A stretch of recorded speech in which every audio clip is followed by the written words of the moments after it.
దేవుని నామానికి మహిమ కలుగునుగాక. క్రీస్తునందు ప్రియమైన దేవుని బిడ్డలారా, ఈ దినము ఫిబ్రవరి 16వ తేదీ, లేఖన భాగము మార్కు సువార్త 1వ అధ్యాయము 1 నుంచి 22 వచనాలలో దేవుని యొక్క వాగ్దానము గమనించినట్లయితే 2వ వచనం, ఇదిగో నా దూతను ముందుగా పంపుచున్నాను. Hallelujah. I send my messenger before you. అవును, దేవుడు మనకంటే ముందుగా తన దూతను పంపిస్తాడు.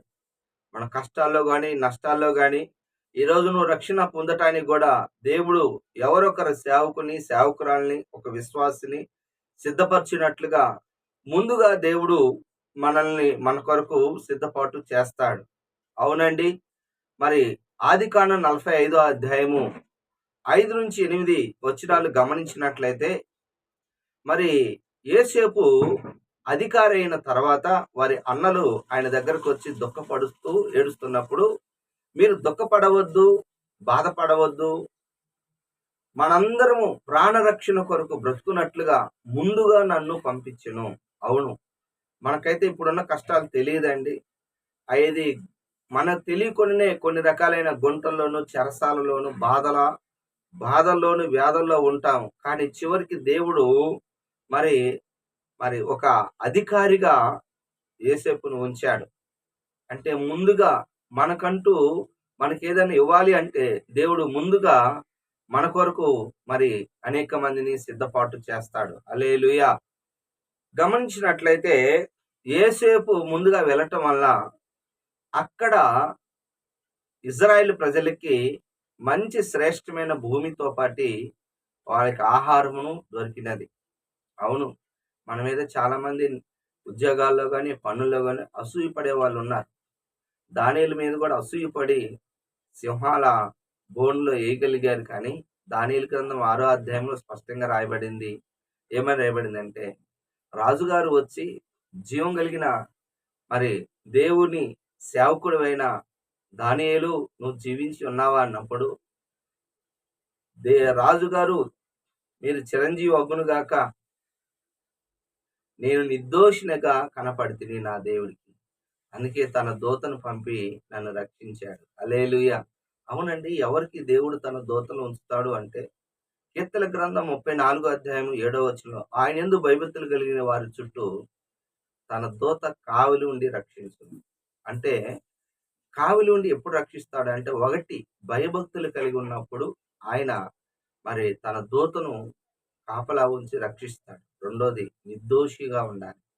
అలాగనే అక్కడ రాయబడిన మాట ఏమిటో తెలిసిన, దానియేలు గ్రంథం 6వ అధ్యాయం 19, 20 వచనాలలో, అనుదినము నువ్వు సేవించున్న నీ దేవుడు.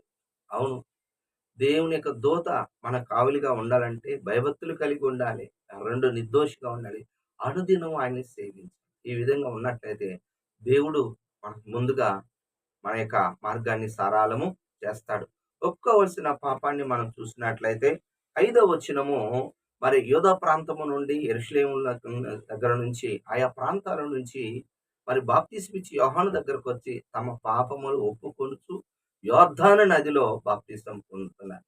చాలా మంది పాపాలు ఒప్పుకోవటం అంటే చాలా సింపుల్ గా, దేవా నేను పాపిని అనేసి, లేకపోతే ఆ ఏదో ఒక రూపంలో చేస్తారు. కానీ పాపాలు ఒప్పుకోవటం 3 విధాలండి. జాగ్రత్తగా వినండి, ఇది చాలా శ్రేష్టమైన మాట.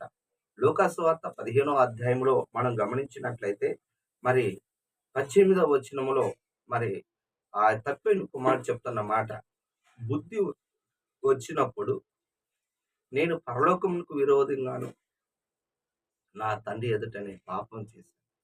అంటే ముందు సెల్ఫ్ గా తనకు తాను, అంటే కీర్తన గ్రంథం 32వ అధ్యాయము, కీర్తన గ్రంథం 32వ అధ్యాయము 5వ వచనములో, కీర్తన గ్రంథం 32వ అధ్యాయం 5వ వచనం స్పష్టంగా రాయబడింది.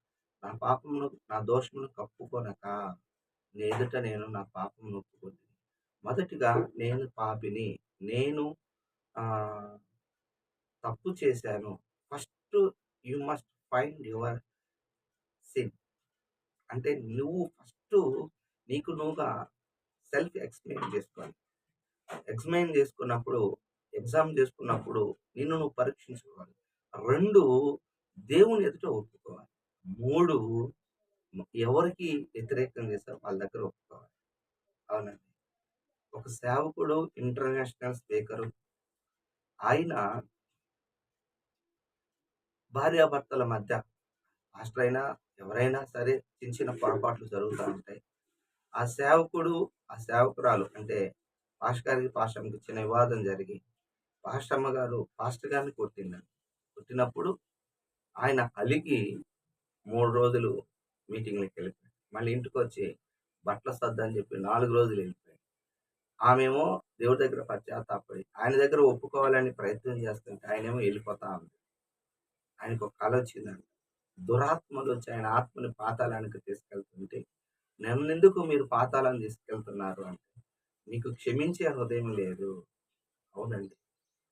మనకన్నీ ఉన్నా మరి ఎవరి దగ్గర నువ్వు తప్పు చేశావో, వారి ఎదుట నువ్వు నీ పాపాలు ఒప్పుకోవాలి. ఒప్పుకొని అది దేవుడు నీకు బయలుపరుస్తాడు. ఈ విధంగా 3 విధాలుగా మనము మన పాపాలని ఒప్పుకోవాలి. ఇలా ఒప్పుకున్నప్పుడు దేవుడు మన పాపాలను క్షమించి సమస్త దుర్నీతి నుండి మనల్ని పవిత్రంగా చేస్తాడు. చివరిగా ఆజ్ఞ 18వ వచనాన్ని మనం గమనించినట్లయితే, ఎప్పుడైతే ప్రభువు మరి శిష్యులను పేతురును, ఆంద్రేయును పిలిచాడో, యోహాన్ని అలాగనే యాకోబుని పిలిచాడో, వెంటనే వారు తమ వలలు విడిచి 18వ వచనం. వెంటనే వారు తమ వలలు విడిచి ప్రభువుని వెంబడించారు. ప్రభువు నిన్ను ఎప్పుడైతే పిలుస్తాడో వెంటనే లోబడు. వెంట